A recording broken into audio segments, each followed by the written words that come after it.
ಇವತ್ತು ನಮ್ಮ ನಗರ ಮಂಡಲ ಅಧ್ಯಕ್ಷರಾದಂತಹ ಎಂ ಮುನ್ರಾಜಣ್ಣವರ ಒಂದು ಹುಟ್ಟುಹಬ್ಬ. ಈಗಾಗಲೇ ಶಾಸಕರು ಬಂದು ಅವರಿಗೆ ಆಶೀರ್ವಾದನ ಮಾಡಿ ಹುಟ್ಟುಹಬ್ಬದ ಶುಭಾಶಯವನ್ನು ಕೋರ್ಬಿಟ್ಟು ಹೋಗಿದ್ದಾರೆ. ಇವತ್ತು ಬಹಳಷ್ಟು ಆಕ್ಟಿವ್ ಆಗಿ ನಗರ ಮಂಡಲದಲ್ಲಿ ಸಂಘಟನೆ ಮಾಡೋದ್ರಲ್ಲಿ ಪ್ರಮುಖ ಪಾತ್ರವನ್ನು ವಹಿಸಿ ಮುನ್ರಾಜಣ್ಣನವರು ಒಳ್ಳೆಯ ಸಂಘಟನಾ ಚತುರರು. ಇವತ್ತು ಒಳ್ಳೆಯ ಕೆಲಸ ಮಾಡ್ತಾ ಇದ್ದಾರೆ. ಅವ್ರಿಗೆ ದೇವರು ಆರೋಗ್ಯ ಐಶ್ವರ್ಯ ಅಂತಸ್ತು ಇನ್ನೂ ಹೆಚ್ಚಿನ ಅಧಿಕಾರ ಕೊಡ್ಲಿ ಅಂತ ಹೇಳಿ ಭಗವಂತನಲ್ಲಿ ನಾನು ಪ್ರಾರ್ಥನೆ ಮಾಡ್ತಾ ಇದ್ದೀನಿ. ಉಪನಗರದಲ್ಲಿ ಮುನ್ರಾಜಣ್ಣ ಅಂತ ಮಾತಿದೆ, ಇವತ್ತು ಅವ್ರು ಬರ್ತಾರೆ, ಏನ್ ಹೇಳ್ತೀರಿ? ಮೊದಲನೇದಾಗಿ ಮುನ್ರಾಜಣ್ಣನಿಗೆ ಹುಟ್ಟುಹಬ್ಬದ ಶುಭಾಶಯಗಳು. ಅವರು ನಮ್ಮ ಜುಲೈಯಲ್ಲೇ ಹುಟ್ಟಿದ್ದಾರೆ. ನಮ್ಮ ಶಾಸಕರು 2 ದಿನ ಡಿಫ್ರೆನ್ಸು. ಅವ್ರು 24/7, ಇವರು 24/7 ಮುನ್ರಾಜಣ್ಣನ ವರ್ಕಲ್ಲಿ. ಯಾಕೆಂದರೆ ನಾನು ಮುನ್ರಾಜಣ್ಣನಿಗೆ 15 ವರ್ಷ ನಾವು ಕಾರ್ಪೊರೇಟರ್ ಜೊತೆಯಲ್ಲಾದಾಗ ಆ ಸಂಘಟನೆ ಮುನ್ರಾಜಣ್ಣ ನೋಡಿದ್ದೀನಿ ಯಾವ ಥರ ಮಾಡ್ತಾರೆ ಅಂತ. ಒಂದ್ಸಲಿ ಮಳೆ ಬಂದೆಲ್ಲ ನೀರು ತುಂಬೋಗಿತ್ತು. 3 ಗಂಟೆ ರಾತ್ರಿಗೆ ಎದ್ದು ಬಂದು ಮನುಷ್ಯ ಈಜು ಹೊಡ್ಕೊಂಬಂದು ಆ ನೀರುಗಳನ್ನ ಇದು ಮಾಡಿಸ್ತಾ ಇದ್ದ. ನಾನು ಆವಾಗಲೇ ಅನ್ಕೊಂಡೆ ಆ ಥರ ಕಾರ್ಪೊರೇಟರ್ಗಳು ಬೇಕು ನಮ್ಮ ಯಲಹಂಕಕ್ಕೆ ಅಂತ. ಮುನ್ರಾಜ್ ಅಂತವ್ರು ಬೇಕು. ಯಾಕೆಂದರೆ ನಮ್ಮ ಶಾಸಕರು ಮಾಡೋ ಸ್ಪೀಡ್ಗೆ ಕೆಲಸಕ್ಕೆ ಮುನ್ರಾಜಣ್ಣು ಅವ್ರಿಗೆ ಬಲಗೈಯಾಗಿ ಕೆಲಸ ಮಾಡ್ತಾ ಇದ್ದಾನೆ. ಈ ಥರ ಅವ್ರು ಇರಬೇಕು. ಮುಂದಕ್ಕೆ ಅವ್ರಿಗೆ ಒಳ್ಳೆಯ ಜವಾಬ್ದಾರಿಗಳು ಸಿಗಲಿ. ಇವಾಗ ನಗರ ಅಧ್ಯಕ್ಷ ಆದಮೇಲೆ ಎಲ್ಲ ಮೋರ್ಚಾಗಳದ್ದೂ ಪದಾಧಿಕಾರಿಗಳು ಮಾಡಿದ್ದಾರೆ. ಇದುವರೆಗೂ ಆಗಿರಲಿಲ್ಲ ಯಲಹಂಕ ಇಷ್ಟೇ. ಮುನ್ರಾಜು ಆದಮೇಲೆ ಮಾಡಿದ್ದಾರೆ. ಮುನ್ರಾಜಿಗೆ ಒಳ್ಳೇದಾಗಲಿ. ಮತ್ತು ನಮ್ಮ ಶಾಸಕರು ಮಿನಿಸ್ಟರ್ ಆಗ್ತಾರೆ ನೆಕ್ಸ್ಟು. ಸೊ ಯಲಹಂಕದಲ್ಲೆಲ್ಲ ವರ್ಕ್ಸ್ ಹೋಗಿ ನೋಡೋಕೆ ಮುನ್ರಾಜ್ ಅಂತವ್ರು ಇರಲಿ. ಅವ್ರ ಜೊತೆ ನಾವು ತುಂಬ ಕಾರ್ಯಕರ್ತರು ಇರ್ತೀವಿ. ಯಾಕೆಂದರೆ ಇಲ್ಲಿ ನೋಡಿದ್ವಿ ಜನಗಳು ಬಂದಿದ್ದು ಹೋಗಿದ್ದು ಎಲ್ಲ ಒಳ್ಳೆಯ ಜನಾನುರಾಗಿ. ಆಮೇಲೆ ಸ್ವಲ್ಪ ಕೋಪ ಒಳಗಡೆ ಏನೂ ಇಟ್ಕೊಳ್ಳಲ್ಲ. ಒಳ್ಳೆ ಮನುಷ್ಯ ಇರೋದು ನೇರವಾಗಿ ಹೇಳ್ತಾನೆ. ಆ ಥರ ಎಲ್ಲ ಒಳಗಡೆ ಇಟ್ಕೊಂಡು ಮಾತಾಡೋರೆ ಈ ಕಾಲದಲ್ಲಿ. ಮುನ್ರಾಜಣ್ಣ ಹತ್ರ ಆ ಥರ ಯಾವುದೇ ಇಲ್ಲ. ಇರೋದು ನೇರವಾಗಿ ಹೇಳ್ತಾನೆ. ಶಾಸಕರು ಏನಾದರೂ ಸಣ್ಣ ಪುಟ್ಟ ಇದಾದರೂ ಡೈರೆಕ್ಟಾಗಿ ಹೇಳ್ತಾರೆ.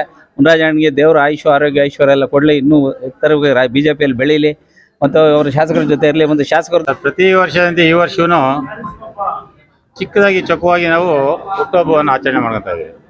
ಈ ಸಾರಿ ನಮ್ಮನ್ನು ಶಾಸಕರಾದ SR ವಿಶ್ವನಾಥಣ್ಣನವರು ಸಂಘಟನೆ ಮಾಡಲಿಕ್ಕೋಸ್ಕರ ನಗರಾಧ್ಯಕ್ಷನಾಗಿ ನಾನು ಮಾಡಿದ್ದಾರೆ. ಆ ಒಂದು ನಿಟ್ಟಿನಲ್ಲಿ ನಾನು ಈಗಾಗಲೇ ಸತೀಶ್ ಮೊದಲಿದ್ದರು. ಅವರ ನಿಧನ ಆದ ನಂತರ ನನಗೆ ಜವಾಬ್ದಾರಿ ಕೊಟ್ಟರು. ಆ ಜವಾಬ್ದಾರಿಯನ್ನು ನನಗೆ ಹೆಗಲಿಗೆ ಹಾಕಿದ್ದಾರೆ. ಸಂಘಟನೆಯಲ್ಲಿ ಏನು ಬೇಕಾದನ್ನ ನಾನು ತೊಡಗಿಸ್ಕೊಂಡು ಕೆಲಸ ಮಾಡ್ಕೊಂಡು ಹೋಗ್ತಾ ಇದ್ದೀನಿ. ಇವತ್ತು ತುಂಬ ಖುಷಿ ಆಗ್ತಾಯಿದೆ. ಯಾಕೆಂದರೆ ಯಲಹಂಕ ನಗರ ಭಾಗದಲ್ಲಿ ಸುಮಾರು 171 ಬೂತ್ ಬರ್ತದೆ. ಅಷ್ಟಕ್ಕೂ ನನ್ನ ಗುರುತಿಸಿ ಅಧ್ಯಕ್ಷನ ಮಾಡಿದ್ದಾರೆ. ಶಾಸಕರಾದ SR ವಿಶ್ವನಾಥಣ್ಣನವರು ನಮಗೆ ಈ ಕೆಲಸ ನಿಭಾಯಿಸಲಿಕ್ಕೆ ಶಕ್ತಿ ಇದೆ ಅಂತ ಹೇಳ್ಬಿಟ್ಟು ನಮಗೆ ಜವಾಬ್ದಾರಿಯನ್ನು ವಹಿಸಿದ್ದಾರೆ. ಆ ಜವಾಬ್ದಾರಿಗೆ ಅನುಗುಣವಾಗಿ ನಾನು ಸತತವಾಗಿ ಸಮಯವನ್ನು ಕೊಟ್ಟು ಸಂಘಟನೆಯಲ್ಲಿ ಕೆಲಸ ಮಾಡ್ಕೊಂಡು ಬರ್ತಾ ಇದ್ದೀನಿ. ಇವತ್ತು ನನ್ನ ಹುಟ್ಟುಹಬ್ಬ ಇಷ್ಟು ವಿಜೃಂಭಣೆ ಆಗ್ತದೆ ಅಂತ ನಾನು ಅಂದ್ಕೊಂಡಿರಲಿಲ್ಲ. ನಾನು ಸುಮಾರು ಒಂದು 200-300 ಜನ ಆಗ್ಬೋದು ಅಂದ್ಬಿಟ್ಟು ಒಂದು 400 ಜನಕ್ಕೆ ತಿಂಡಿ ಹೇಳಿದೆ. 9 ಗಂಟೆಗೆ ಮುಗಿದಾಯಿತು. ಮೀಡಿಯಾದವ್ರಿಗೆ ತಿಂಡಿ ಇಲ್ಲ ಅಂತ ರೇಗಿಸ್ತಾವ್ರೆ. ನಮ್ಗೆ ಇಷ್ಟು ಜನ ಬರ್ತಾರೆ ಅಂತ ಗೊತ್ತಿರಲಿಲ್ಲ. ಇಷ್ಟೊಂದು ಅಭಿಮಾನ ಇಟ್ಕೊಂಡಿದ್ದಾರೆ ಅಂತ ಗೊತ್ತಿಲ್ಲ. ಇವತ್ತು ನನಗೆ ಇನ್ನೂ ಜವಾಬ್ದಾರಿ ಜಾಸ್ತಿ ಆಗ್ತಾಯಿದೆ. ಯಾಕೆಂದರೆ ನಮಗೆ ಶಾಸಕರು ನಮಗೆ ಸುಮಾರು 1996 ನಾನು ಕೌನ್ಸಿಲರ್ ಆಗಿದೆ. ಅದಾದ ನಂತರ 2010ರಲ್ಲಿ ನಾನು BBMP ಸದಸ್ಯನಾದೆ. ಅದಾದ ನಂತರ ನನಗೆ ನನ್ನ ಕೆಲಸವನ್ನು ಗುರುತಿಸಿ ನನ್ನ ಹಾರ್ಟಿಕಲ್ಚರ್ ಚೇರ್ಮನ್ ಮಾಡಿದ್ರು. ಆ ಸಮಯದಲ್ಲೂ ನಾನು ಕೆರೆ ಕುಂಟಿಗಳು ಹಾಗೂ ಪಾರ್ಕ್ಗಳು ಡೆವಲಪ್ಮೆಂಟು ಹಾಗೂ ಇಡೀ ಬೆಂಗಳೂರಲ್ಲಿ ಎಷ್ಟು ಪಾರ್ಕ್ಗಳಿದಾವೆ, ಕೆರೆಗಳಿದಾವೆ, ಅವೆಲ್ಲ ಅಭಿವೃದ್ಧಿಗೆ ಒತ್ತು ಕೊಟ್ಟು ಅದರಲ್ಲಿ ಇರ್ತಕ್ಕಂಥ ಅನುದಾನವನ್ನು ಯುಟಿಲೈಸ್ ಮಾಡಿ ಒಳ್ಳೊಳ್ಳೆಯ ಕೆಲಸಗಳನ್ನು ಮಾಡ್ಕೊಂಡು ಬಂದಿದ್ದೆ. ಆ ಒಂದು ಕೆಲಸಗಾರ ಅಂತ ಹೇಳ್ಬಿಟ್ಟು ಗುರುತಿಸಿ ನನಗೆ ಜವಾಬ್ದಾರಿಯನ್ನು ಕೊಟ್ಟಿದ್ದಾರೆ. ಈ ಜವಾಬ್ದಾರಿನೂ ಈಗೇನು ನಮಗೆ ಅಧ್ಯಕ್ಷನಾಗಿ ಕೊಟ್ಟಿದ್ದಾರೆ.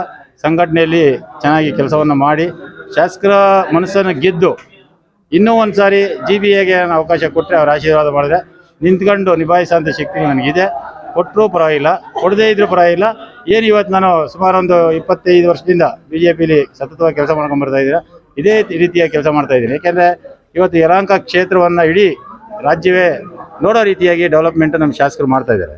ಇವತ್ತು ಆಧುನಿಕ ಕೆಂಪೇಗೌಡರು ಹೆಸರಿಟ್ಕೊಂಡು ಯಲಹಂಕ ಇರೋದ್ರಲ್ಲಿ ಆಧುನಿಕ ಕೆಂಪೇಗೌಡ ಅಂತ ಡೆವಲಪ್ಮೆಂಟು ಕೆಲಸವನ್ನು ಚೆನ್ನಾಗಿ ಮಾಡ್ತಾ ಇದ್ದಾರೆ.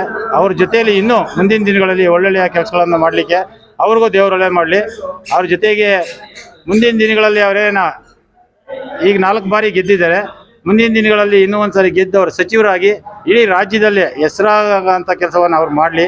ಅವ್ರ ಜೊತೆಯಲ್ಲಿ ಸದಾ ನಾವೆಲ್ಲರೂ ಇದ್ದು ಇನ್ನೂ ಸಂಘಟನೆಯಲ್ಲಿ ಒತ್ತು ಕೊಟ್ಟು ಕೆಲಸವನ್ನು ಮಾಡೋದಕ್ಕೆ ಅವರ ಆಶೀರ್ವಾದ ನಮಗಿರಲಿ. ನಾವೆಲ್ಲರೂ ಸೇರಿ ಅವ್ರ ಜೊತೆ ಕೈ ಜೋಡಿಸಿ ಇನ್ನೂ ಮುಂದಿನ ದಿನಗಳಲ್ಲಿ ಒಳ್ಳೊಳ್ಳೆಯ ಕೆಲಸಗಳನ್ನು ಮಾಡ್ಕೊಂಡು ಹೋಗ್ತೀವಿ ಅಂತ ಹೇಳಿ ನಾನು ಮಾತು ಮುಗಿಸ್ತೀನಿ.